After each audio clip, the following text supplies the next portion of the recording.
श्रीमद्काश्यपगोत्रवंशजलदेवजातं विदोषन्निभं सीतारामगुरुपदाब्जकृपया ज्ञानाम्बुनाश्नापितं तुच्छं सर्वजगत्प्रपञ्चमचिरं ज्ञात्वात्मबोधेरितं तं भक्त्या प्रणमामि शुद्धहृदयं विष्णुप्रपन्नं गुरुम्। अकारण करुणा वरुणालय भक्ति वांछा कल्पतरो तड़त दिव्यनंदित पीतांबरधारी आनंद कंद वसुदेव नंदन वासुदेव श्रीमन नारायण की मंगलमयी कथा का आज तृतीय दिवस प्रारंभ होने जा रहा है। कथा से पूर्व मन वाणी को पवित्र करने के लिए पहले हरिनाम संकीर्तन और इसके बाद आप लोग कथा को श्रवण करेंगे। हरे राम राम राम हरे हरे, हरे कृष्ण कृष्ण कृष्ण हरे हरे, हरे राम राम राम हरे हरे, हरे कृष्ण कृष्ण कृष्ण हरे हरे, हरे राम राम राम हरे हरे, हरे कृष्ण कृष्ण कृष्ण हरे हरे, हरे राम राम हरे हरे, हरे कृष्ण कृष्ण कृष्ण हरे हरे।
कृष्ण हरे कृष्णा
कृष्ण कृष्ण हरे हरे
रामचंद्र भगवान की राधा कृष्ण भगवान की हनुमान जी महाराज की सद्गुरुदेव भगवान की जय जय श्री राधे श्याम।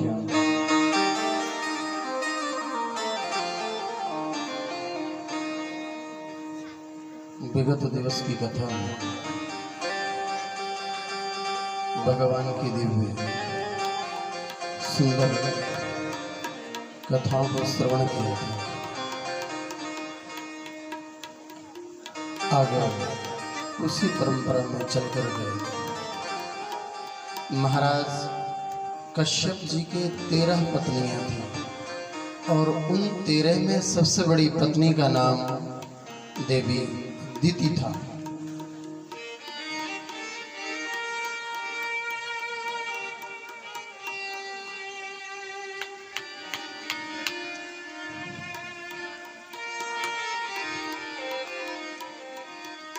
महाराज कश्यप की जितनी भी पत्नियां थीं दीति को छोड़ करके सब गर्भवती हो गई। और दीति को गर्भवती होने का सौभाग्य प्राप्त नहीं हुआ। एक दिन की बात, जब ये बात दीति को पता चली, संध्या का समय, कश्यप जी का आना हुआ। देवी दीति ने कश्यप जी से कहा कि महाराज, जो सौभाग्य मेरी अन्य बहनों को प्राप्त हुआ मुझे क्यों नहीं? और हट पकड़ ली देवी दीति ने, बोले वो सौभाग्य मुझे भी प्राप्त होना चाहिए। कश्यप जी ने समझाया, देवी संध्या के समय धारण किया हुआ गर्भ अनिष्टकारी होता है। संध्या के समय भोजन नहीं करना चाहिए। जो व्यक्ति संध्या के समय नित्य भोजन करता है वो जीवन पर्यंत रोगी रहेगा, वो निरोगी नहीं हो सकता। यह तो संध्या से पहले कर लें या संध्या के बाद कर लें। संध्या के समय पढ़ना नहीं चाहिए। संध्या के समय किया हुआ विद्याध्ययन सब भूल जाता है, और जो पहले का है वो भी जाएगा। इसलिए संध्या के समय अध्ययन भी नहीं करना चाहिए। संध्या के समय सहवास करना, स्त्री संग भी निषेध है। कश्यप जी ने देवी दीति को समझाया, नहीं मानी। दीति ने जिद पकड़ ली। परिणाम यह हुआ, कश्यप जी को सहवास करना पड़ा, और उसका परिणाम हुआ कि देवी दीति के गर्भ में जो बालक है वो आसुरी मृत्यु की।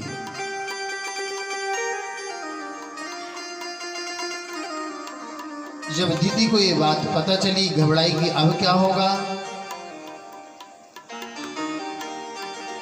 कश्यप जी ने कहा, देवी इसमें घबराने की बात नहीं है। जो बीज हमने बोया है वो फसल भी हम ही कोई काटनी पड़ेगी। मैंने आपको बहुत मना किया लेकिन आप मानी नहीं।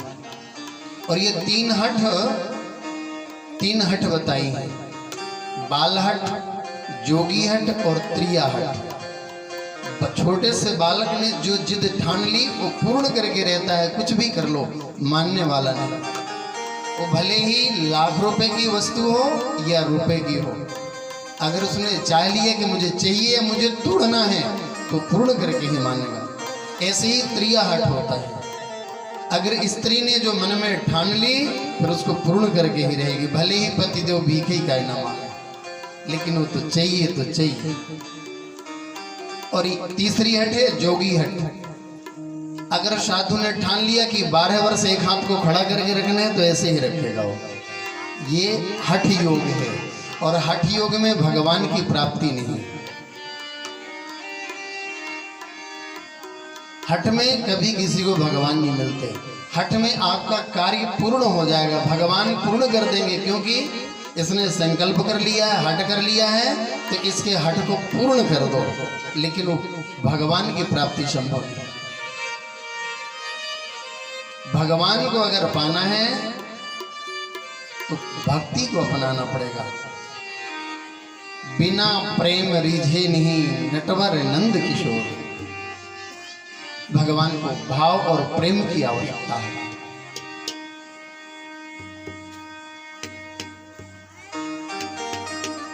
धीरे धीरे देवी दीति का गर्भ बड़ा हुआ, और उस गर्भ का इतना तेज प्रकाश फैलने लगा कि चारों दिशाएं प्रकाशित होने लगी। देवता घबराए।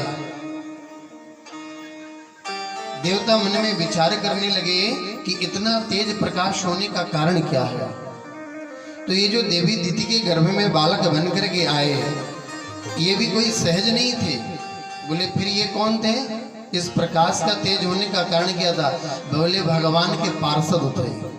एतो पार्षदो मह्यम जयो विजय एव च तदर्थी कृत्यमां यद्वो वही क्रतमति क्रमम। ये भगवान के दो पार्षद हैं, जय और विजय।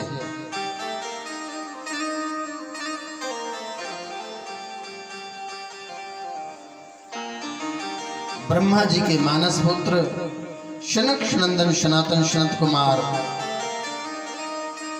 एक बार की बात, एक बार सनत कुमारों के मन में भाव आया कि आज वैकुंठ चलना है और वैकुंठ चल करके भगवान का दर्शन किया जाए। जब ये भाव आया सनत कुमारों के मन में तो सनत कुमार चल दिए वैकुंठ की ओर। और जैसे ही वैकुंठ की ओर चले तो भगवान के द्वार पर पार्षद लगे हुए थे, द्वारपाल जय विजय। कोई भी बड़ा आदमी हो उसके यहाँ द्वारपाल खड़ा रहता है, कोई ना कोई संतरी। और फिर ये तो जगदीश है। जैसे ही जाकर के वैकुंठ के द्वार पर पहुंचे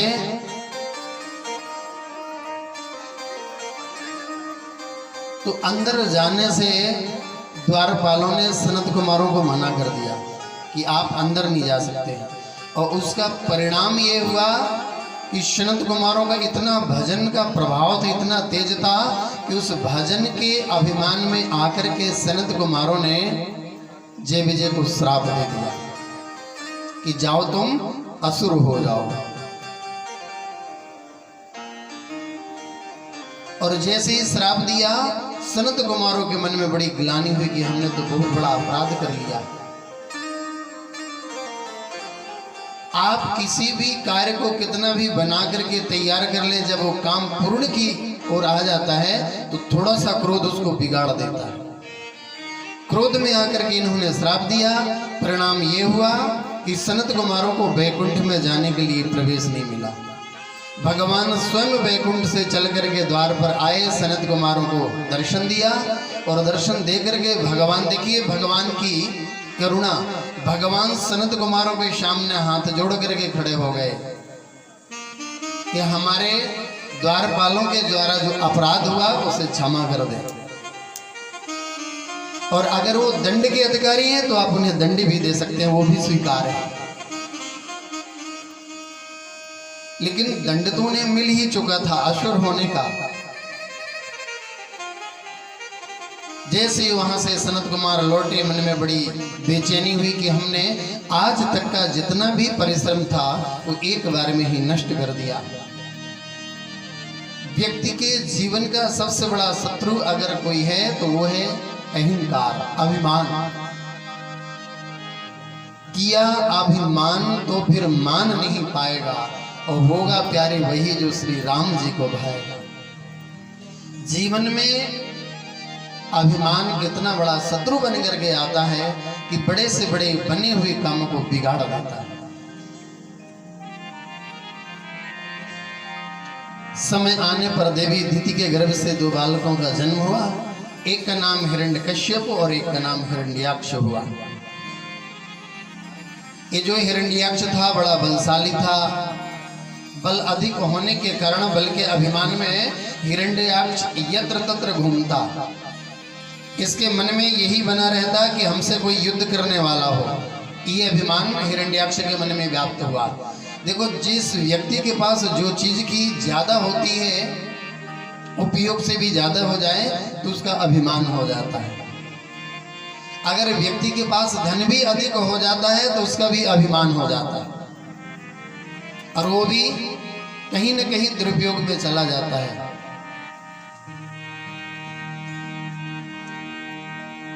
हिरण्याक्ष की इतना ताकत थी, इतना बल था कि आए दिन हिरण्याक्ष इधर उधर घूमते। एक दिन की बात, हिरण्याक्ष घूमते हुए चले जा रहे थे। चलते चलते इनको नारद जी से भेंट हुई और जैसे ही नारद जी से भेंट हुई तो हिरण्याक्ष नारद जी से कहने लगा कि आप हमसे युद्ध करें। नारद जी ने कहा, भैया हमसे युद्ध तो नहीं किया जाएगा। बोले, आपको हमसे युद्ध करना पड़ेगा।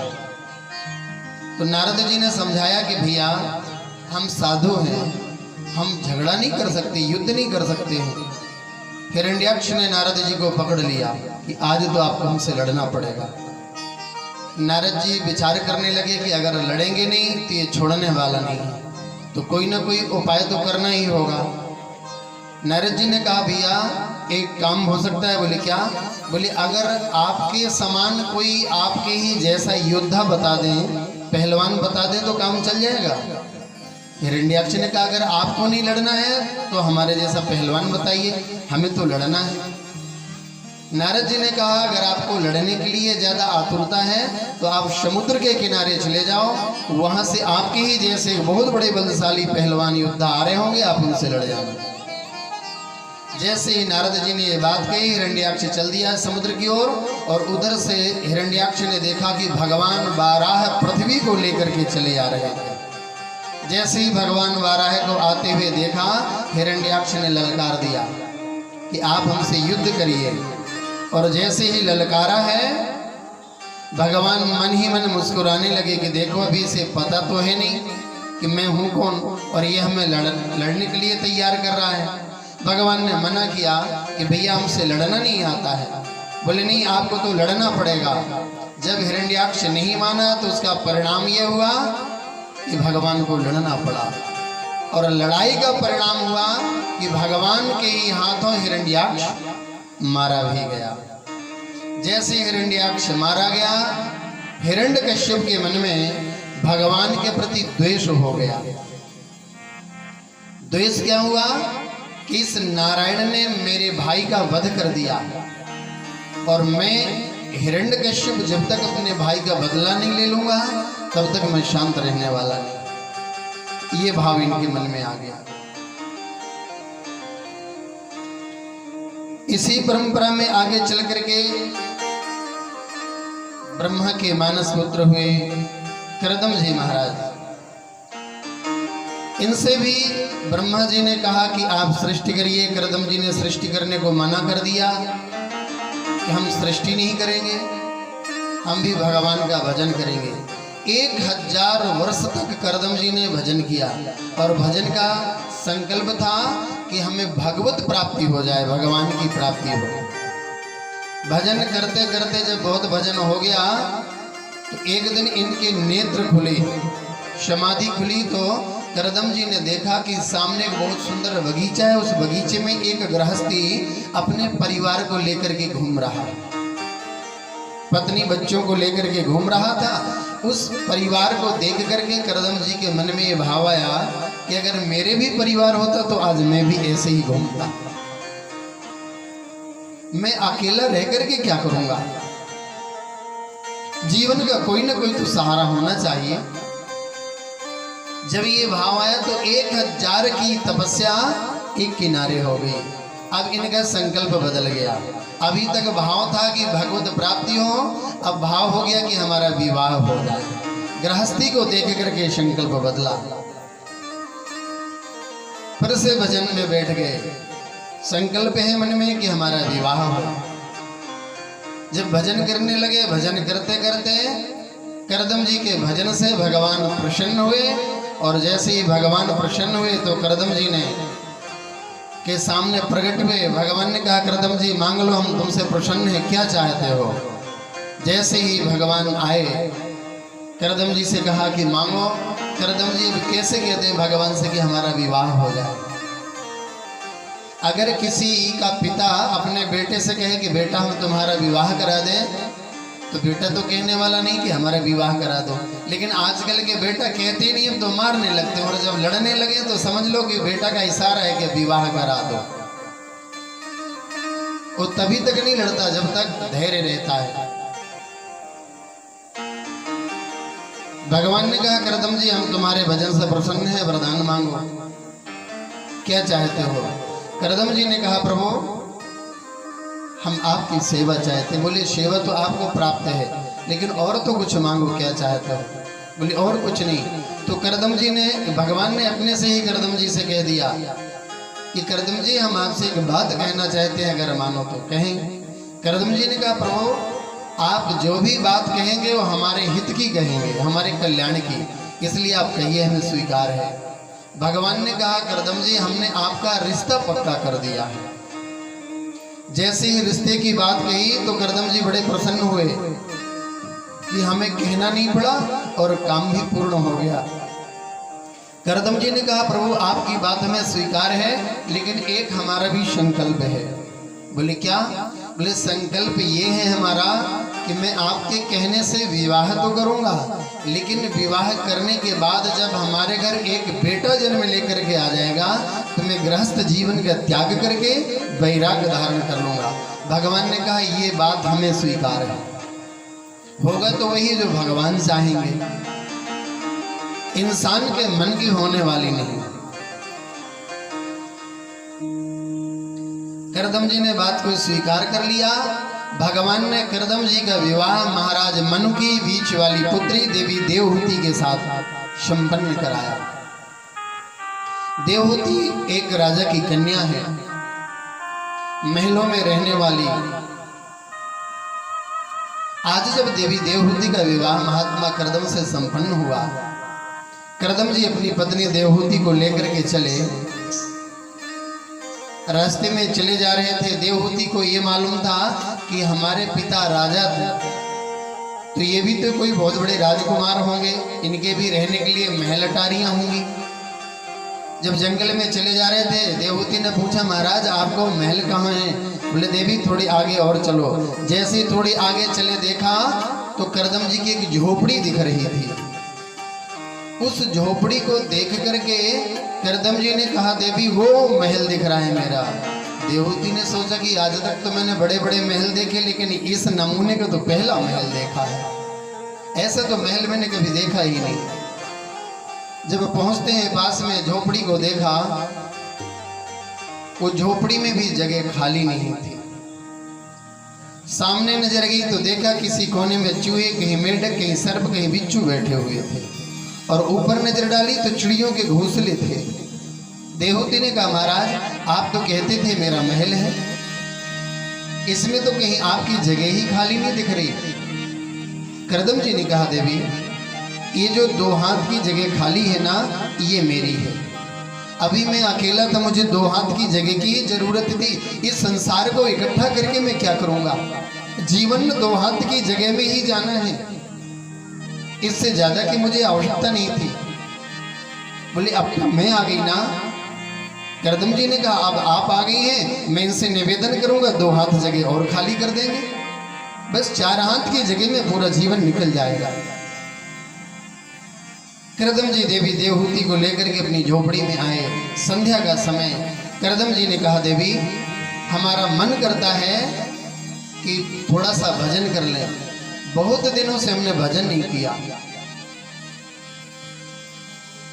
देवहूति ने सोचा कि संत महात्मा जैसे हमारे पिता महाराज के घर आते थे और वो भजन करते थे, तो घंटे 2 घंटे भजन होगा, और जब इनका भजन हो जाएगा तो आनंद से फिर बात होगी। करदम जी भजन करने के लिए बैठे, और जब करदम जी भजन करने को बैठे तो इनकी ऐसी समाधि लगी, 40 वर्ष एक समाधि में इनका बीता। अभी शादी करके आए, एक रात्रि व्यतीत नहीं हुई और महात्मा करदम समाधि में बैठ गए। ऐसे वन में जहां दूर दूर तक कहीं पानी भी नहीं दिखता, और देवहूति अपने पति के आश्रित सेवा में बैठी हुई है। 1 दिन 2 दिन 4 दिन 10 दिन ऐसे धीरे धीरे समय व्यतीत होता जा रहा है। सुबह देवहूति स्नान करती, वही साड़ी के पल्लू को गीला करके करदम जी को पोंछ देती, स्नान करा देती। कभी फल, कभी पत्ते, कभी फूल, जो मिलता वही पाकर के दिन व्यतीत करती है। लेकिन वो देवहूति एक बार भी, उस देवहूति के मन में ये भाव नहीं आया कि मैं एक राजा की कन्या हूं और इस वन में रहकर के क्या करूंगी। अगर देवहूति चाहती तो उस वन में भी अपने पिता के द्वारा सुंदर महल खड़े करवा सकती थी, लेकिन देवहूति ने विचार किया कि ऐसा अच्छा नहीं होगा। आज मेरा पति भगवान के भजन में है, और मैं अगर इसे छोड़ करके जाती हूं तो स्त्री का धर्म नहीं है, पतिव्रत नारी का लक्षण नहीं है। देवहूति ने 40 वर्ष व्यतीत कर दिए उस वन में। जब 40 वर्षों के बाद में करदम जी की समाधि खुली तो देखा जो देवहूति सुंदर नव यौवन थी, 40 वर्ष में देवहूति के बालों में जटाएं बन गई, एकदम दूली पतली। 40 वर्षों में अन्न का दर्शन नहीं हुआ देवहूति को, पत्ते और फल खा करके 40 वर्ष व्यतीत किए। कभी कभी तो ऐसे दिन आए कि फल भी नहीं मिले तो जल पी करके निकाला है। लेकिन देवहूति ने पति का संग नहीं छोड़ा। 40 वर्ष पूर्ण होने के बाद महात्मा करदम की समाधि खुली, देखा सामने एक बुढ़िया बैठी हुई है। उस बुढ़िया को देख करके करदम जी के मन में भाव आया, ये कौन? पूछा, देवी आप कौन हैं? देवहूति हाथ जोड़ करके कहने लगी, महाराज आपको याद नहीं? आपको याद भूल गई? मैं आपकी पत्नी देवहूति हूं। अरे देवहूति तुम कैसे रही? बोले बस महाराज आपकी सेवा का आश्रय लेकर के मैंने ये दिन व्यतीत किए। करदम जी बड़े प्रसन्न हुए कि वाह देवहूति, तूने इन 40 वर्षों में भी मेरा संग नहीं छोड़ा। प्रसन्नता में आकर के करदम जी ने कहा, देवी मैं तुम्हारी सेवा से प्रसन्न हूं। तुम अपने नेत्रों को बंद करो।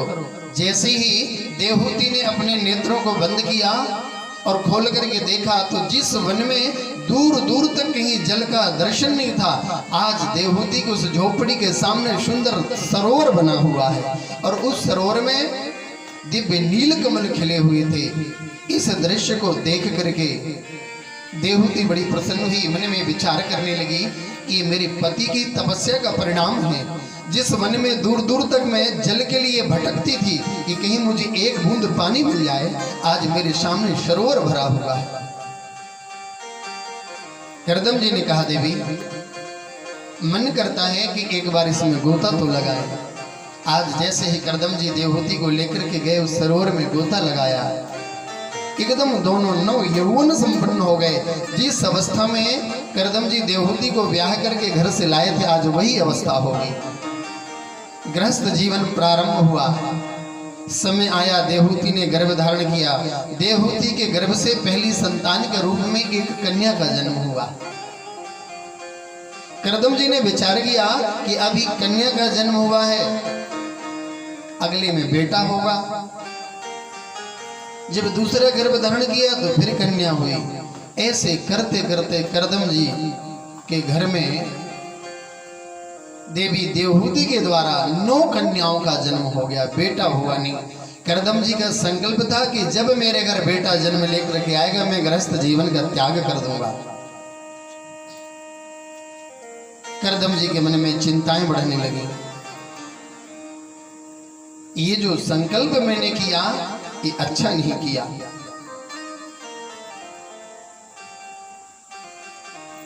भगवान ने देखा कि अब करदम जी घबराने लगे तो स्वयं भगवान देवी देवहूति के गर्भ से 10वीं संतान के रूप में प्रकट हुए।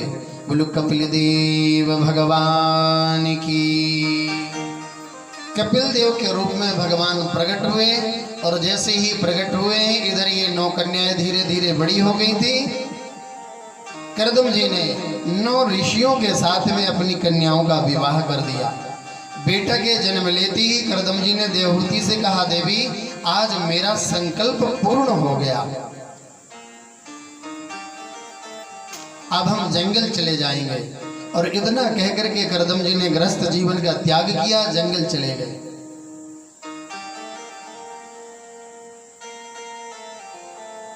आज देवी देवहूति ने अपने पुत्र कपिल देव जी को सुंदर स्नान कराया, वस्त्र पहनाए, एक चौकी पर बिठा दिया है। और चौकी पर बिठाने के बाद माता देवहूति ने कपिल देव जी को प्रणाम किया। कपिल देव जी कहने लगे, माँ ये क्या कर रही हो? ये तो मैंने आज पहली बार देखा कि एक माँ अपने बेटे को प्रणाम कर रही है। ऐसा तो नहीं। देवहूति हाथ जोड़ करके कहने लगी, प्रभु ये उपदेश किसी और को देना है, मैं जानती हूं कि आप कौन हैं, इसलिए आप कृपा करके ये बताएं कि अब हमारा चौथापन आ गया, ये मन रोके भी नहीं रुकता, इंद्रियां अपनी अपनी ओर खींचने लगी हैं, इस मन को बस में करने का उपाय क्या है? जैसे ही प्रश्न किया कपिल देव जी समझाने लगे, मां अगर मन को वश में करना है तो आपको भगवत चिंतन करना होगा। व्यक्ति की दृष्टि तब पवित्र है जब इस दृष्टि में सारा संसार सम दिखने लगे, भिन्नता ना हो, एक ही दृष्टि हो। हर जीव के अंदर परमात्मा का वास है।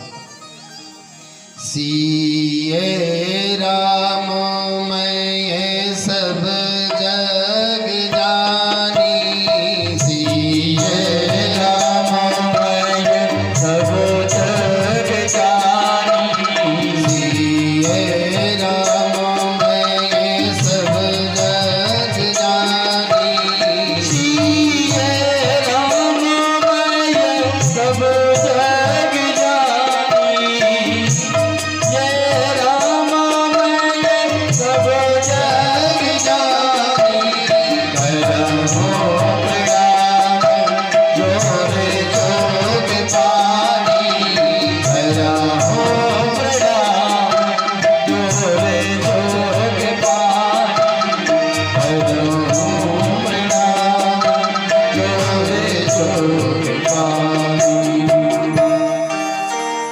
माँ, अगर अपनी इस दृष्टि को पवित्र करना है तो सारे संसार में भगवान का ही दर्शन करना होगा, तभी हमारी दृष्टि सुंदर होगी, दिव्य होगी। और अगर इस दृष्टि में हमारी भिन्नता रही, ये अमुक और ये अमुक है, तब तक ये दृष्टि पवित्र होने वाली ही नहीं। कपिल देव जी ने माता देवहूति को समझाया है। माता देवहूति कहने लगी, हे प्रभु, मैंने तो ये भी सुना है कि जब ये जीव माँ के गर्भ में आता है तो इसको बहुत सुख मिलता होगा। कपिल देव जी ने कहा, ऐसा क्यों? तो देवहूति कहने लगी, ऐसा इसलिए कि जब ये जीव माँ के गर्भ में रहता है तो एकदम सुरक्षित रहता है, उधर सर्दी नहीं, गर्मी नहीं, कुछ भी नहीं, एकदम सुखी सुख होगा। तो कपिल देव जी कहते हैं, माँ ये भी व्यर्थ है, मिथ्या है। जितना इस जीव को माँ के गर्भ में आने पर कष्ट होता है, इतना शायद न कभी हुआ है न होगा। गर्भवास समम दुखम न भूतो न भविष्यति। जितना इस जीव को माँ के गर्भ में आने पर कष्ट होता है ना, न हुआ है ना होगा, इतना कष्ट होता है। जब ये जीव माँ के गर्भ में रहता है तो बार बार भगवान से प्रार्थना करता है कि हे प्रभु, मुझे एक बार इस गर्भ से तू निकाल के बाहर कर दे। मैं तेरा इतना भजन करूंगा, इतना भजन करूंगा कि दोबारा मुझे इस गर्भ में आना ना पड़े। और जिस जगह सुख हो वो व्यक्ति क्यों वहां से जाना चाहेगा? सुख में तो कोई नहीं चाहता कि मुझे यहाँ से जाना पड़े। दुख में ही भगवान की याद करता है कि एक बार तो मुझे यहाँ से हटा दे। और जैसे जब वो जीव माँ के गर्भ से बाहर आ जाता है तो फिर कहता है, कहाँ मैं संसार में कहाँ आ गया। और जैसे ही आया तो फिर ते में मोर, मोर में माया, मम्मी पापा ताऊ चाचा मामा मामी सारा संसार दिखने लगता है। वो भगवान की याद भूल जाती है।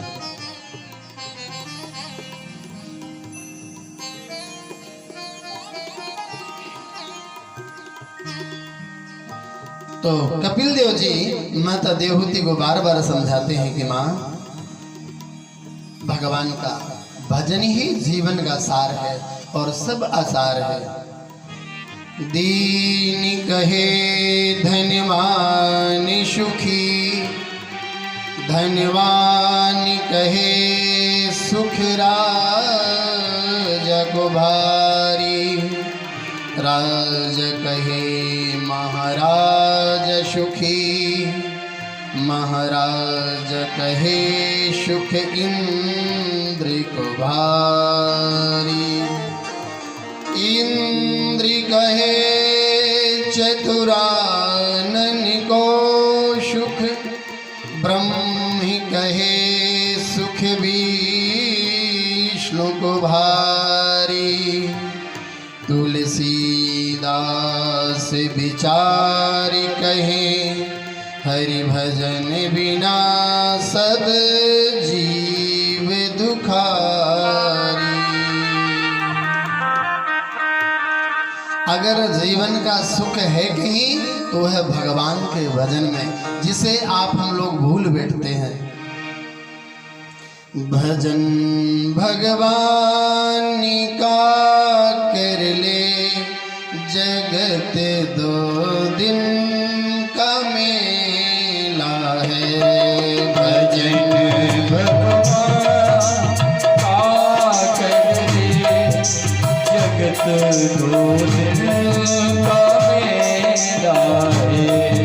जो करना है सो अब कर ले, चले जाने की बेला है। जो करना है तो अब कर ले, चले जाने की बेला है।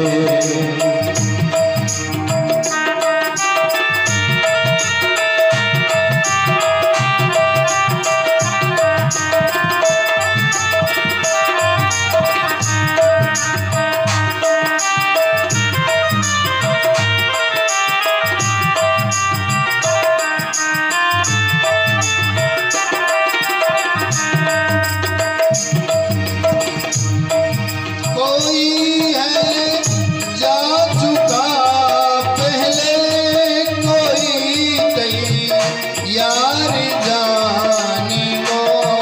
कोई है जा चुका पहले, कोई कई यार जाने को। कोई कई यार जाने को। कोई यार जाने को। कोई गठरी धरे सिर पर, कोई गठरी धरे सिर पर, कोई गठरी धरे सिर पर, खड़ा मग में अकेला है। कोई गठरी अरे सर पर खड़ा मग में अकेला है। भजन भगवान का करे, जगत दो दिन का मेला है। भजन भगवान का कर ले, जगत दो दिन का मेला है।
नर संसार नश्वर है, नर संसार नश्वर है, भरे पापों का ठेला है।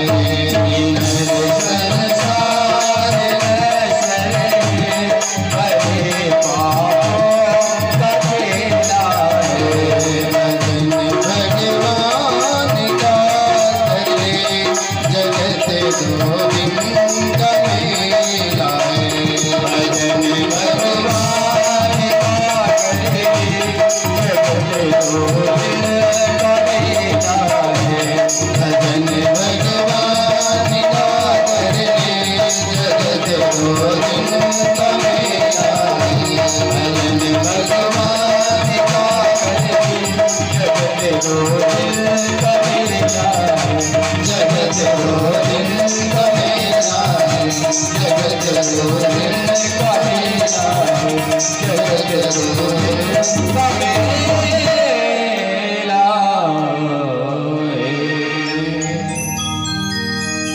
कपिल देव जी ने माता देवहूति को धर्म का उपदेश दिया कि माँ, जीवन का सार यही है और सब आसार है।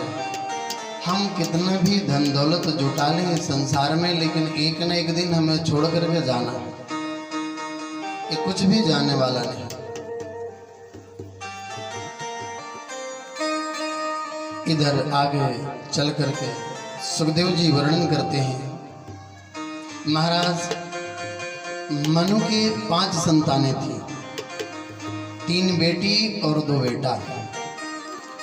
आकुति, देवहूति और प्रसूति, और 2 बेटा थे, प्रिव्रत और उत्तानपाद।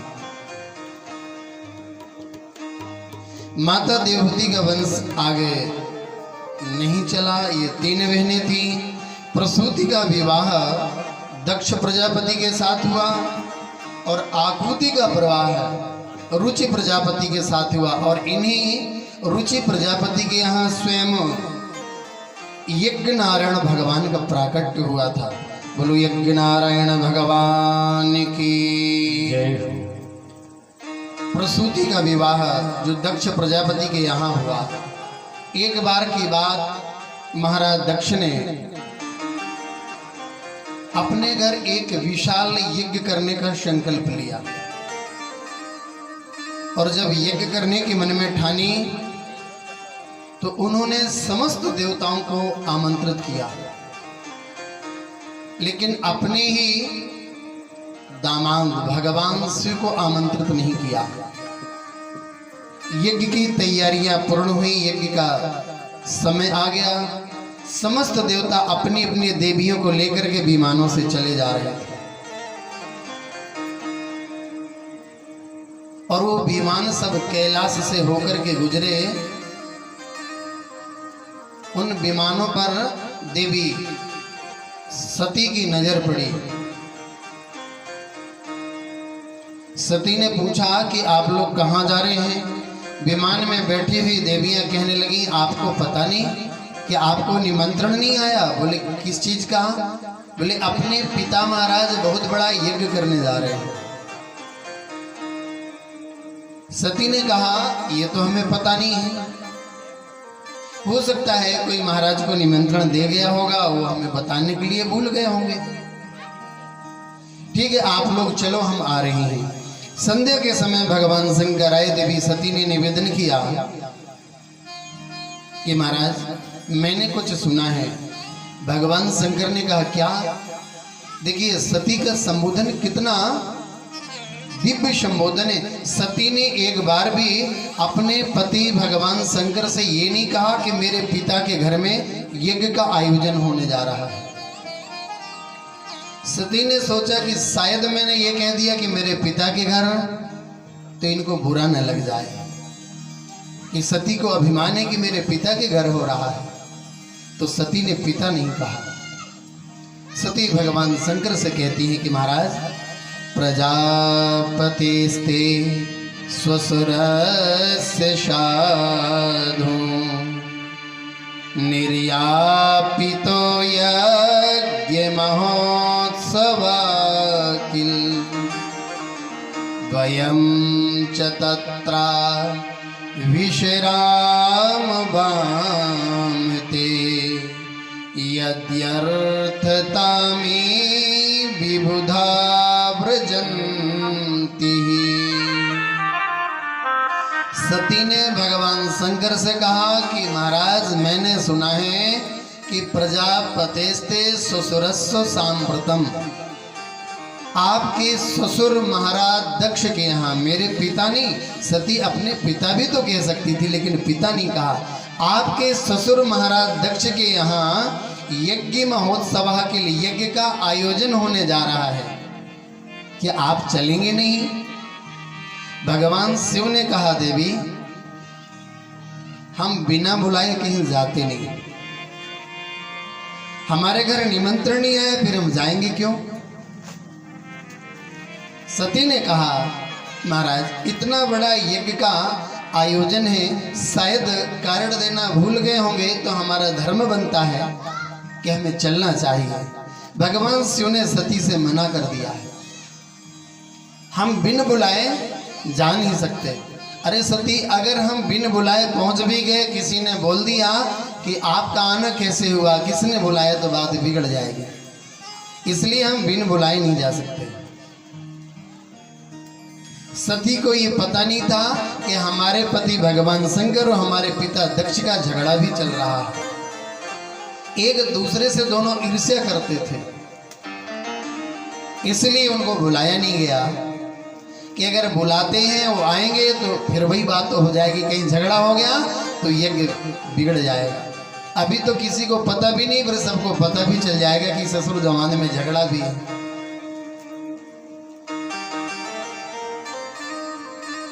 सती से रहा नहीं गया, सती बार बार थोड़ी दूर चलती, मुड़ करके देखती कि शायद इनको हमारे ऊपर दया आ जाए और कहते कि देवी तुम अकेले क्यों जा रही हो, हम भी साथ में चल रहे हैं। लेकिन एक बार भी भगवान शिव ने सती की ओर मुड़कर नहीं देखा।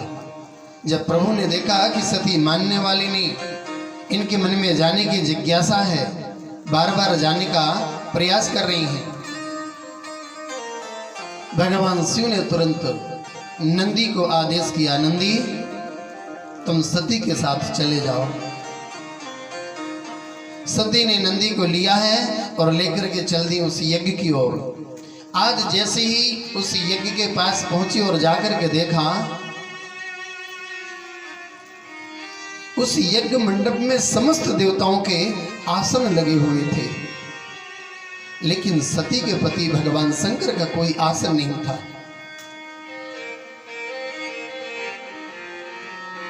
जब सती ने ये देखा कि मेरे पिता ने मेरे पति का इतना बड़ा अपमान किया, सती को आते हुए देख करके किसी ने सती का आदर सम्मान भी नहीं किया। पिता दक्ष ने जब सती को आते हुए देखा तो पिता ने तो मुंह भी फेर लिया सती को देखने से, कहीं सती को देख करके शिव की याद ना आए। इतना बड़ा अपमान सती का, सती उस अपमान को सहन नहीं कर पाई। हवन कुंड के पास गई और जाकर के खड़े होके कहने लगी, अरे दक्ष,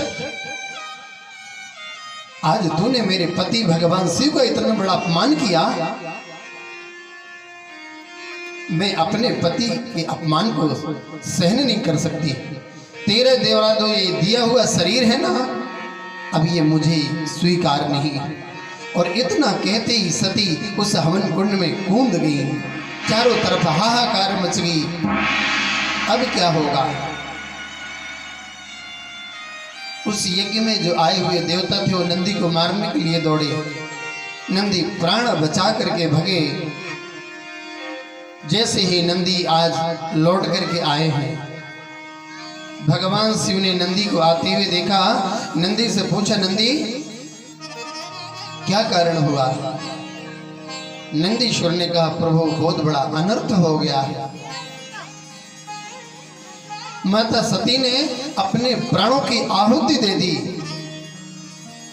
भगवान शिव को क्रोध आया और क्रोध में आकर के भगवान शिव ने एक जटा को उखाड़ करके जमीन पर पटक दिया। उससे एक विशाल असुर दैत्य प्रकट हो गया। वीरभद्र नाम का असुर प्रकट हुआ। उसको आदेश कर दिया कि वीरभद्र तुम जाकर के दक्ष के यज्ञ को विध्वंस कर दो। वीरभद्र ने भूत प्रेतों को साथ में लिया और लेकर के चल दिए। जाकर के महाराज दक्ष के यज्ञ में पहुंचे और जैसे ये पहुंचे भूत प्रेत तो ऐसा तूफान आया कि पूरा मंडप हिलने लगा। सब देवता के खम्भे को पकड़ करके खड़े हुए, लेकिन कोई रोक नहीं पाया। मंडप उखड़ करके दूर चला गया और इन भूत प्रेतों ने जो जिसको पाए उसी को पकड़ करके मारने लग गए। किसी की आंख फोड़ दी, किसी का सर फोड़ा, किसी का कुछ, कोई हर व्यक्ति को खंडित कर दिया।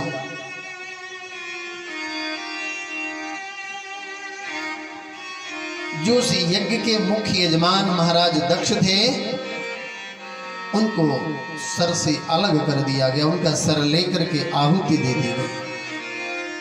देवता घबराए कि अब क्या होगा। बड़ा अनर्थ हो गया।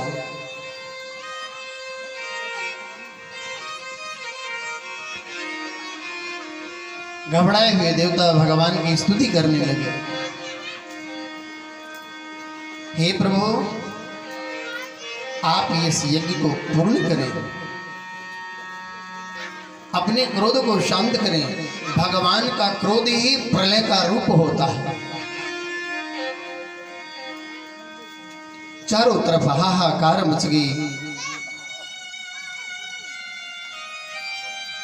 जब यजमान के ही प्राणों की आहुति हो गई, अब यज्ञ पूर्ण कैसे होगा। भगवान नारायण की स्तुति ब्राह्मणों के द्वारा की गई कि हे भगवान, आप आकर के इस यज्ञ को पूर्ण कराएं।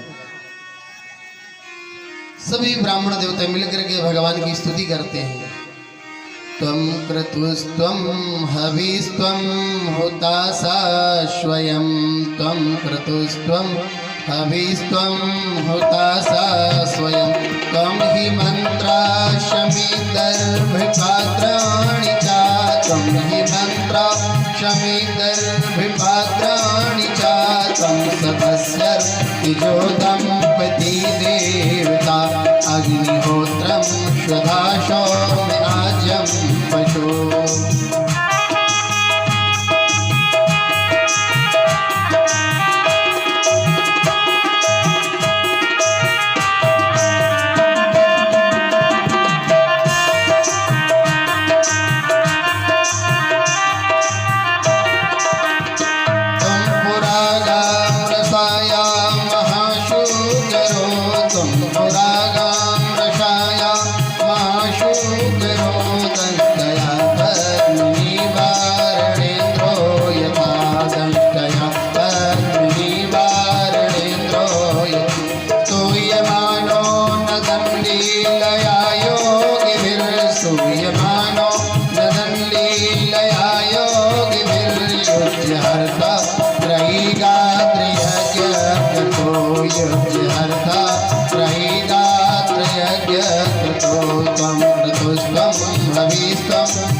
ब्राह्मणों ने भगवान की स्तुति की। स्तुति करके कहने लगे, प्रभु इस यज्ञ का जो कुछ भी है वो सब आप हैं और आपसे निवेदन है कि आप आकर के इस यज्ञ को पूर्ण करें।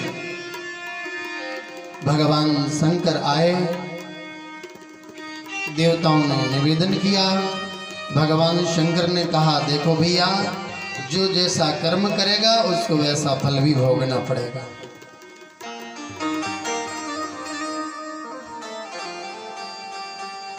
अब देवताओं ने कहा कि महाराज यज्ञ तो पूर्ण करना है और उस यज्ञ को आप ही पूर्ण कर सकते हैं, कोई उपाय करें। तो भगवान शिव ने कहा कि अब वो दक्ष का वो सर तो आ नहीं सकता क्योंकि वो तो जल करके भस्म हो गया, तो उपाय करिए। तो भगवान शिव ने उपाय क्या किया कि एक बकरे का सर मंगाया और बकरे का सर मंगा करके दक्ष के धड़ में जोड़ दिया। और बोले अब यज्ञ को पूर्ण कर दीजिए। तभी से भगवान के जो भक्त होते ना भगवान शंकर जी के, वो लोग जब जल चढ़ाते ना, जल चढ़ा करके मुंह में उंगली डाल करके बोलते ना, बकरे जैसी आवाज करते, उसको सुन करके भगवान शंकर को बड़ी प्रसन्नता होती है।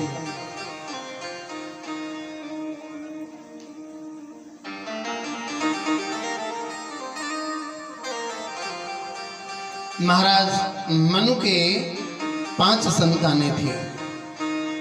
कौन कौन थी? 3 बेटी और 2 बेटा, आकुति, देवहूति, प्रसूति, प्रियव्रत और उत्तानपाद।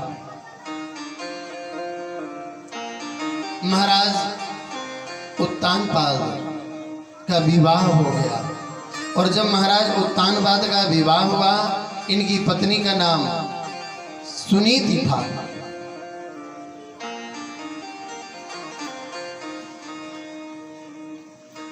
एक दिन की बात, महाराज उत्तानपाद जंगल में घूमने के लिए गए, और जब दूर जंगल में घूमने के लिए गए तो जाते जाते एक सुंदर कन्या का दर्शन हुआ।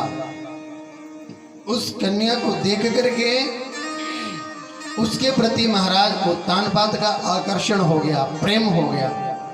उस कन्या को जबरन वहां से हरण करके अपने घर लाए और गंधर्व विवाह कर लिया।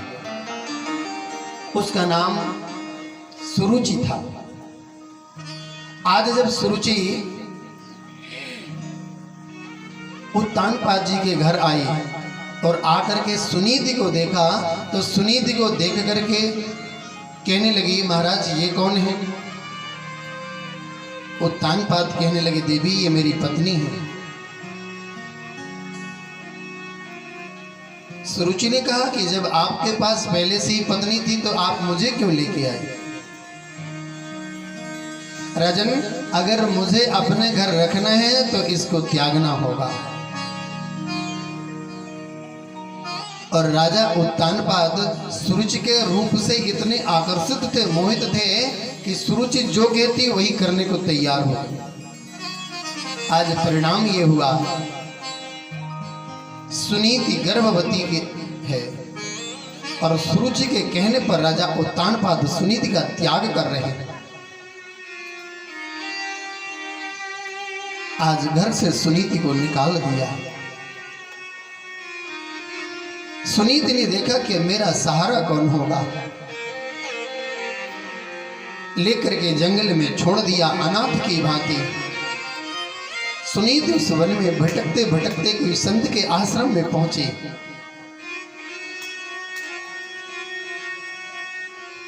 समय आया, सुनीति ने अपने गर्भ से बालक को जन्म दिया। संतों ने सुनीति को आश्रय दे दिया, रहने लगी। धीरे धीरे बालक बड़ा हुआ। सुनीति संतों की सेवा करती। जब बालक धीरे धीरे बड़ा हुआ, मां को देखा तो ऐसे वो बालक भी मां के पीछे पीछे संतों की सेवा करने लगा, और उस संत भी उस बालक से बहुत प्रेम करते। नाम रख दिया रामदास। जब भी बालक दिखता, बेटा रामदास अमुक कार्य कर लो, ये ले आओ वो ले आओ, जो भी कहते संतो करने लगता धीरे धीरे। एक दिन का समय, संतों ने सुनीति से कहा, सुनीति हम तुम्हारी सेवा से प्रसन्न हैं, तुम वरदान मांगो। सुनीति ने कहा, महाराज मुझे आपसे कुछ नहीं चाहिए। संतों ने कहा, सुनीति कुछ तो मांगो। सुनीति ने कहा कि अगर आपको देना ही है तो बस यही वरदान दें कि आप संतों के चरणों की सेवा प्राप्त होती रहे, और कुछ नहीं। संतों ने कहा, सुनीति ये तो तुम्हें प्राप्त हुआ, लेकिन और तो मांगो। सुनीति ने कहा कि अगर देना ही है तो आप ये वरदान दें कि जो मेरी सौतन घर में है उसके भी एक बेटा हो जाए। संतों ने कहा, सुनीति जिस सौतन के घर आने पर तुम्हें घर से निकाल दिया गया और तुम उसके लिए पुत्र की कामना कर रही हो कि उसके भी बेटा हो जाए, सुनीति ने कहा महाराज जब उसके बेटा होगा तो उसे भी तो सुख और दुख का पता होगा।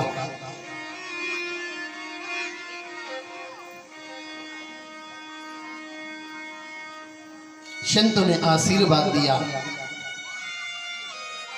सुरुचि के भी समय आने पर एक बालक हुआ। सुनीति का बेटा धीरे धीरे बड़ा होने लगा, 5 वर्ष की अवस्था हुई। एक दिन उस बालक ने कहा माँ मैं 5 वर्ष का हो गया और मैंने आज तक अपने पिता का दर्शन नहीं किया, मेरे पिता कौन है? जैसे ये बात कही सुनीति ने कहा बेटा तुम्हारे पिता का नाम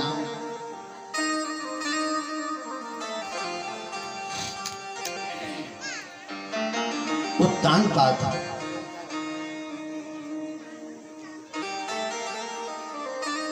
वो कहाँ रहते हैं? सुनीति ने बता दिया। छोटा सा बालक आज अपने पिता का दर्शन करने के लिए निकल पड़ा। जाकर के पिताजी के पास पहुंचा और जैसे ही पहुंचा है देखा कि पिताजी पहले से ही एक बालक को गोद में लेकर के बैठे हुए हैं। इसके मन में भी भाव आया कि मेरे भी तो पिता हैं, तो मुझे भी तो इनकी गोद में बैठने का अधिकार प्राप्त है। आज जैसे छोटा सा बालक अपने पिता की गोद में बैठने के लिए तैयार हुआ, इधर से सौतेली माँ सुरुचि आई और आकर के गोद में बैठे हुए बालक को पकड़ करके नीचे खींच लिया और कहने लगी कि अगर तुम्हें अपने पिता की गोद में बैठने का अधिकार चाहिए तो पहले तो जाकर के जंगल में भगवान का भजन करो, और जब तुम्हारे भजन से भगवान प्रसन्न हो जाए तो उनसे वरदान मांगना कि मुझे सुरुचि जैसी माँ के गर्भ से मेरा जन्म हो, तब तुम्हें अपने पिता की गोद में बैठने का अधिकार प्राप्त होगा।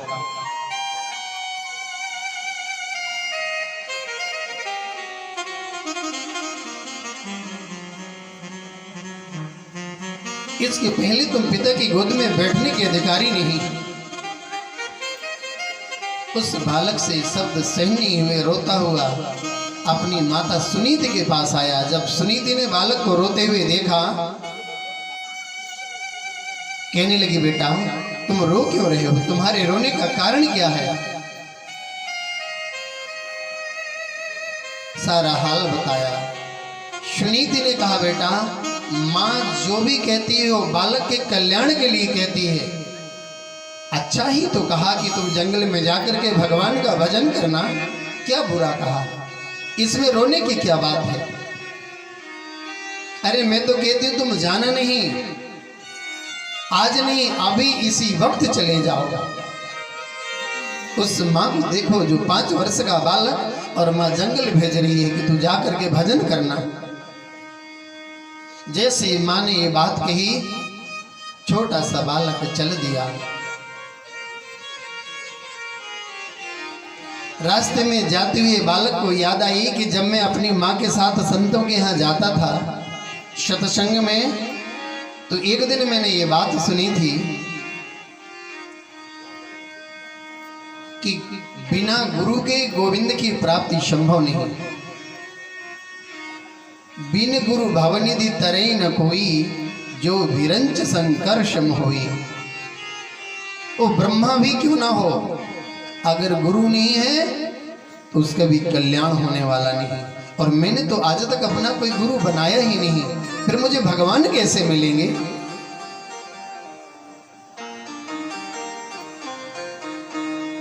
लेकिन एक दिन मैंने उन्हीं संतों के सत्संग में यह भी सुना था कि जिसे नारद जैसे गुरु की प्राप्ति हो जाए तो भगवान मिलने में ज्यादा समय नहीं लगता, भगवान बहुत शीघ्र ही प्राप्त हो जाते हैं। ऐसे मन में विचार करते हुए बालक चला जा रहा था। चलते चलते देखा कि सामने से एक संत जी आ रहे हैं। उन संत जी को आते हुए देख करके वो बालक साष्टांग दंडवत लेट गया।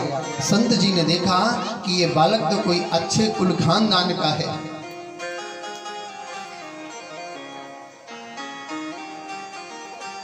पास में आए और आकर के पूछा बेटा तुम कौन हो, कहाँ जा रहे हो? छोटे से बालक ने अपना परिचय दिया, मेरे पिता महाराज उत्तानपाद थे, मैं जंगल में भगवान को प्राप्त करने जा रहा हूं। संत जी ने कहा, ये किसने कहा कि जंगल में भगवान मिलते हैं? बोले मेरी माँ ने कहा। तुम्हें विश्वास है? बोले जब मेरी माँ ने कहा तो मुझे विश्वास है कि जंगल में भगवान मिलेंगे। माँ झूठ थोड़ी बोलेगी। चलो ठीक है बेटा, जंगल जा रहे हो भगवान को प्राप्त करने, अच्छी बात है, लेकिन ये तो बताओ कि जब तुम अपने घर में रहते थे तो कितने बार भोजन करते थे? वो छोटा सा बालक कहने लगा, महाराज जितने बार भूख लगती उतने बार भोजन करता। तो बेटा इस जंगल में कौन देगा? छोटा सा बालक कहने लगा, महाराज जब दांत नहीं तब दूध दियो, जब दांत दिए कछु और दे। महाराज जब मैंने माँ के गर्भ से जन्म लिया तो मेरे जन्म से पूर्व ही प्रभु ने मेरे लिए माँ के स्तनों में दूध दे दिया था, और जब दांत दिए हैं ना तो भोजन की भी चिंता उन्हीं को होगी, इसकी चिंता मुझे नहीं। जब ये बात संत जी ने सुनी तो समझ गए कि ये लौटने वाला नहीं, इसका संकल्प पक्का है। उसी समय संत जी ने उस बालक का नामकरण कर दिया, उसका नाम रख दिया ध्रुव। ध्रुव माने निश्चय।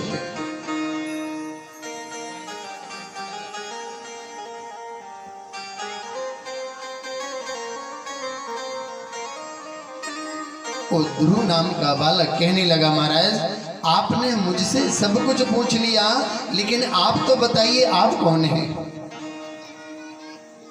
संत जी ने कहा, हम नारद हैं। बोले आप नारद नहीं हो सकते, मैं कैसे मानूं कि आप नारद हैं? अगर आप नारद होते तो भगवान से विमुख होने की बात नहीं कहते, इसलिए आप नारद नहीं हो सकते।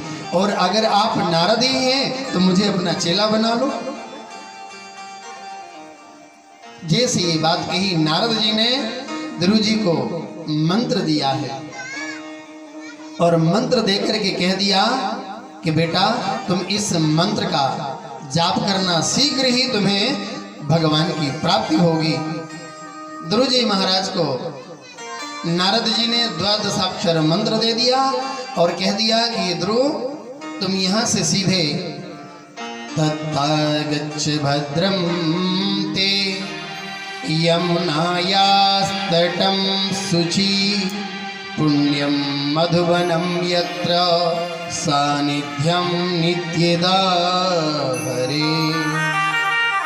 हे ध्रुव तुम इस मंत्र को लेकर के सीधे यमुना के किनारे मधुवन में चले जाओ, और वहां जाकर के बड़ वृक्ष के नीचे खड़े होकर के इस मंत्र का जाप करना, शीघ्र ही तुम्हें भगवत प्राप्ति हो जाएगी।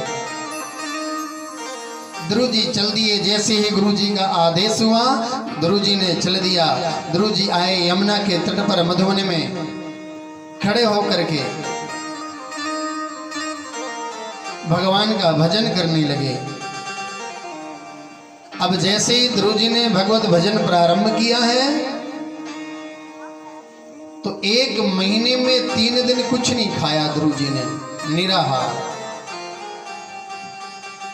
त्रिरांते त्रिरांते प्राप्ते कपित्थ भद्राशनः। 3 दिन तो कुछ नहीं खाया, चौथे दिन फल खाए। दूसरा महीना प्रारंभ हुआ, पत्ते खाए। तीसरा महीना प्रारंभ हुआ, जल पिया। चौथा महीना प्रारंभ हुआ, ब्रह्मांड की वायु का आहार कर लिया। और जैसे ही 5वां प्रारंभ हुआ अपने मुंह को बंद कर लिया और अखंड भजन में ध्रुव जी लग गए। जैसे ही संपूर्ण ब्रह्मांड की वायु का आहार किया और भजन करने में लग गए, इधर देवता घबराने लगे।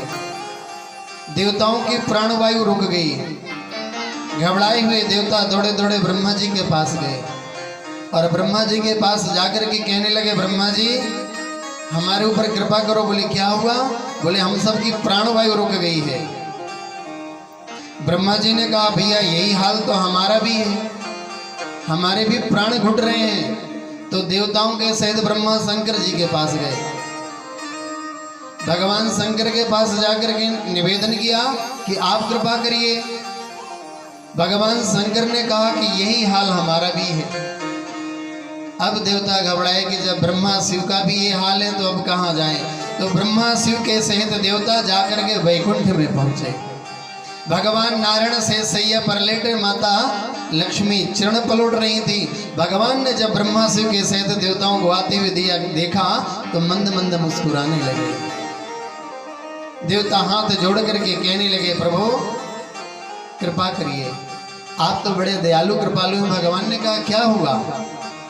भगवान कहने लगे कि मैंने जैसे ही तुम लोगों को आते देखा था समझ गया था सुर नर मुनि की ये ही रीति, सुर नर मुनि जन की ये ही रीति, सुर नर मुनि जन की ये ही रीति, सुर नर मुनि जन की ये रीति, सुर नर मुनि जन की ये रीति, स्वार्थ लाग करहि सब प्रीति, स्वार्थ लाग करहि सब प्रीति, स्वार्थ लाग करहि सब प्रीति।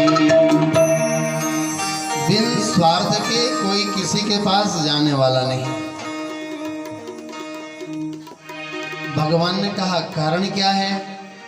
देवताओं ने अपना हाल बताया कि प्रभु हम सबकी प्राणवायु रुक गई है, तो आप कोई ना कोई उपाय करें। भगवान ने अपने नेत्रों को बंद किया और नेत्रों को बंद करके देखा तो एक नन्हा सा बालक भगवान की अखंड भक्ति में लगा हुआ है। भगवान ने कहा देवताओं चिंता मत करो। भगवान ने गरुड़ जी को बुलाया और बुला करके उस पर आरूढ़ हुए, लेकर के चल दिए। जाकर के ध्रुव जी के पास पहुंचे और जैसे ही ध्रुव जी के पास पहुंचे हैं भगवान ने कहा ध्रुव नेत्र खोलो, मैं आ गया। ध्रुव जी ने कहा मैं कैसे मानूं कि आप ही आए हैं। मान लो कि आपकी जगह कोई और आकर के कह दे कि मैं आ गया नेत्र खोलो, तो जो ये मन अभी भजन में लगा है फिर लगने वाला नहीं। जो मन भजन में एक बार लग जाए, पहली बार बैठने में, वो बार बार बैठने में फिर नहीं लगता। तो ध्रुव जी ने अपने नेत्रों को बंद किए हुए ही कह दिया कि आप 3 बार मुझे वचन दीजिए कि आप ही आए हैं। भगवान ने वचन दिया। ध्रुव जी ने नेत्र खोला, देखा तो सामने चतुर्भुज रूप में भगवान का दर्शन हुआ। बोलो लक्ष्मी नारायण भगवान की जय। चतुर्भुज रूप का दर्शन करके ध्रुव एकदम आनंदित हो गए। अब भगवान सोच रहे हैं कि ये भक्त हमसे कुछ कहे और भक्त सोच रहा है कि भगवान हमसे कुछ कहे। ना भक्त भगवान से बोले ना भगवान भक्त से बोले। 5 वर्ष का नन्हा सा बालक भगवान से भला बोले क्या? बोलने का सामर्थ्य भी नहीं। और जब भगवान भक्त को देख करके मुस्कुराने लगे तो भगवान की मुस्कुराहट को देख करके वो भक्त भी मुस्कुराने लगा। भक्त और भगवान को देख करके देवता मुस्कुराने लगे। और इन देवताओं को देख करके सुखदेव जी राजा परीक्षित से कहते हैं परीक्षित एक बार इस झांकी का दर्शन तो करो कि जिस भक्त के सामने साक्षात जगदीश्वर खड़ा हो और कहे कि हमसे कुछ मांगो और वो बोल नहीं पा रहा। शायद इसके अंदर भी बोलने का सामर्थ्य नहीं है। भगवान ने देखा कि ये बोलना तो चाहता है लेकिन बोलने की सामर्थ्य ताकत नहीं है। तो भगवान ने पांचजन्य नामक शंख ध्रुव जी के गाल में स्पर्श करा दिया। और जैसे ही शंख का स्पर्श हुआ ध्रुव जी महाराज बोल पड़े। मूकं करोति वाचालं पंगुं लंघयते गिरिं यत्कृपातमहं वन्दे परमानंद वंदे माधवम। जैसे ही गाल में शंख का स्पर्श हुआ, ध्रुव जी महाराज बोलने लगे। ध्रुव जी कहते हैं कि हे प्रभु, जब तक जीव के ऊपर आपकी कृपा नहीं होती तब तक जीव कुछ बोल नहीं सकता है। बोलने के तो ठीक है, वृक्ष का पत्ता भी नहीं हिल सकता। कि आपकी कृपा है। आप चाहे तो गूंगे को बुला सकते हैं, पंगुम लंगे देगरिम, और आप चाहे तो लंगड़े को पहाड़ पर भी चढ़ा देंगे। ये सब आपकी कृपा है। आपकी कृपा ना हो तो कोई कुछ करने की सामर्थ्य भी नहीं रखता है। भगवान ध्रुव जी की भक्ति से प्रसन्न हुए। भगवान ने कहा, ध्रुव जी मांगो, तुम चाहते क्या हो? ध्रुव जी बार बार कहते, प्रभु मुझे कुछ नहीं चाहिए, बस आपकी कृपा बनी रहे, यही प्रसाद चाहिए। भगवान ने कहा, नहीं ध्रुव, आज तो आपको कुछ मांगना पड़ेगा। ध्रुव जी ने कहा, कुछ नहीं। तो भगवान ने कहा, ध्रुव अगर तुम नहीं भी चाहते हो तो हम दे देते हैं। भगवान ने कहा, ध्रुव जाओ, तुम्हें राज्य सुख प्राप्त होगा। चाहते तो ध्रुव यही थे कि आज मुझे जिन पिता की गोद से बहिष्कृत किया गया, अपमानित किया गया, मुझे वही प्राप्त हो जाए, लेकिन भगवान से बोल नहीं पा रहे हैं। भगवान ने राज्य सुख दिया। आज ध्रुव जब भगवान की कृपा प्राप्त करके लौटे तो वही महाराज उत्तानपाद और माता सुरुचि, जिन्होंने गोद से नीचे किया था, ध्रुव जी की अगवानी कर रहे हैं कि आज हमारा बेटा आ रहा है।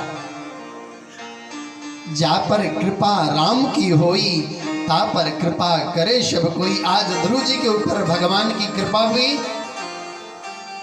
जैसे ध्रुव जी लौट करके आए तो देखा कि माता पिता द्वार पर अगवानी के लिए खड़े हुए हैं, लेकिन वो ध्रुव आकर के सबसे पहले सौतेली माता सुरुचि को ही प्रणाम किया है। हाथ जोड़ करके कहने लगे, माँ अगर उस दिन तुमने मेरे साथ ऐसा किया नहीं होता, आज भगवान की कृपा प्राप्त नहीं होती। तो माता पिता बालकों के साथ जो भी करें उसमें सब में कल्याण है, उसको अन्यथा नहीं लेना चाहिए। लेकिन अगर आज के पिता अपने बालक से कोई भी बात, अच्छी बात भी कहें तो बेटा को बुरी लगती है कि अब ये हमें समझा रहे हैं, हमें ज्ञान नहीं है, हम कोई मूर्ख है क्या? ये हाल हो गया। और उसी का परिणाम होता है कि जब बेटा पिता के सामने ज्ञानी बन जाता है तो फिर उसे दर दर की ठोकरी खानी पड़ती है।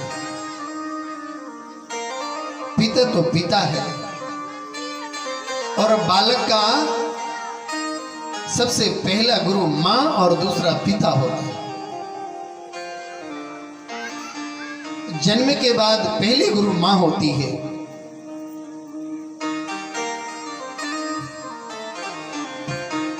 ध्रुव जी महाराज आए, राजा बन गए, और राजा बन करके राज्य का संचालन करने लगे। ध्रुव जी महाराज के जो सौतेले भाई थे उनका नाम उत्तम था, लेकिन ये उत्तम जो था ये बड़ा उद्दंड था।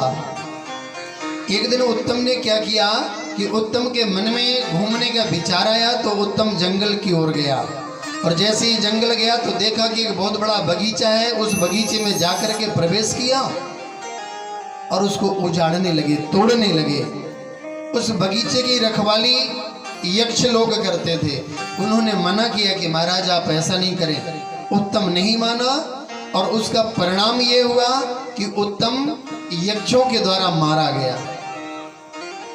ध्रुव जी को पता चला कि मेरे भाई का वध यक्षों ने कर दिया। ध्रुव जी यक्षों को मारने के लिए अक्षौणी सेना लेकर के चल दिए, और जैसे अक्षौणी सेना लेकर के चले, रास्ते में ही ध्रुव जी के बाबा मिल गए, महाराज मनु। मनु जी ने देखा, पूछा ध्रुव कहाँ जा रहे हो? बोले अपने भाई का बदला लेने जा रहा हूं। क्यों? बोले आपको पता नहीं मेरे भाई का वध यक्षों ने कर दिया। महाराज मनु ने समझाया, ध्रुव जो भी तुम करने जा रहे हो ये अच्छा नहीं, ऐसा करना उचित नहीं है। इसलिए ध्रुव, आज मुझे पता चल गया कि तुम्हें भगवान की कृपा तो प्राप्त हुई, लेकिन अभी तुम्हारे जीवन में सत्संग की कमी है। बिने सत्संग विवेक न होई, बिने सत्संग विवेक न होई, बिने सत्संग विवेक न होई, बिनु सत्संग विवेक न सोई, राम कृपा बिने सुलभ न सोई, राम कृपा बिनु सुलभ न सोई, राम कृपा बिने सुलभ न सोई, बिनु सत्संग विवेक न होई, बिनु सत्संग विवेक न होई, राम कृपा बिनु सुलभ न सोई, राम कृपा बिने सुलभ न सोई। जब तक हम जीवन में सत्संग नहीं करेंगे तब तक हमारा जीवन धन्य होने वाला नहीं है। और ये भी एक विशेषता है कि व्यक्ति के जीवन में अभिमान नहीं आना चाहिए। कभी कभी हमारे जीवन में सत्संग का भी अभिमान हो जाता है। इस संसार में कोई भी ऐसा जीव नहीं है जो अभिमान से रहित हो। किसी को ज्ञान का अभिमान है तो किसी को धन का अभिमान है, किसी को बल का अभिमान है, किसी को स्वरूप का अभिमान है, किसी को परिवार का। कोई ना कोई अभिमान से हर व्यक्ति पीड़ित है। और जब तक हम अभिमान में रहेंगे तब तक भगवान की कृपा प्राप्त नहीं हो सकती। जीवन की डोर तुमसे बांधी है सावरे, जीवन की डोर तुमसे बांधी है सावरे।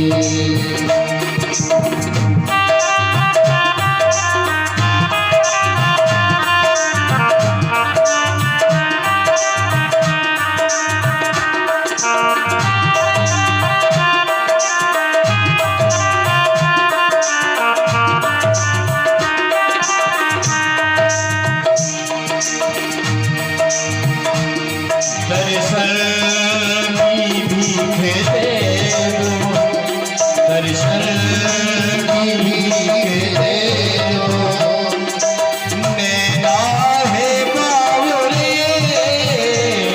जीवन की डोर तुमसे बांधी है सावरे, जीवन की डोर तुमसे बांधी है सावरे।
बना दे, अब तो मुझे बना दे, मेरा दास सांवरे, अब तो मुझे बना दे, मेरा दास सांवरे।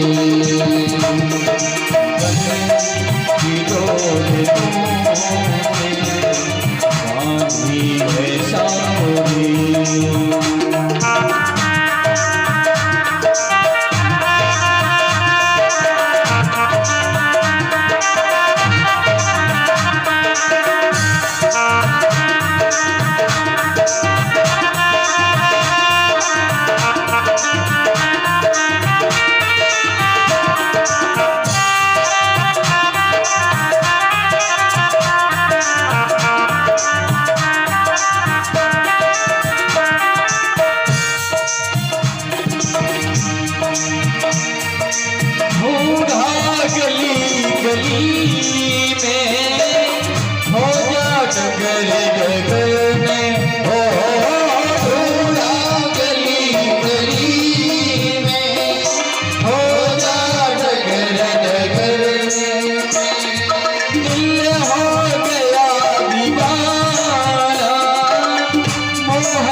मुझे बना पागल बना तेरा मेरे यार सांवरे, पागल बना तेरा मेरे यार सांवरे। दर्शन की भीख दे दो, दर्शन की भीख दे दो, मेरा है बाबरे, की डोर तुमने बांधी है सांवरे।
ध्रुव महाराज ने बहुत काल तक राज सुख का उपभोग किया, और अंत में ध्रुव जी को लेने के लिए विमान आया। आज जैसे ही ध्रुव जी को लेने के लिए विमान आया, विमान आकर के खड़ा हुआ, तो ध्रुव जी जैसे ही विमान की ओर बढ़ने लगे, देखा कि सामने एक स्त्री आकर के खड़ी हो गई।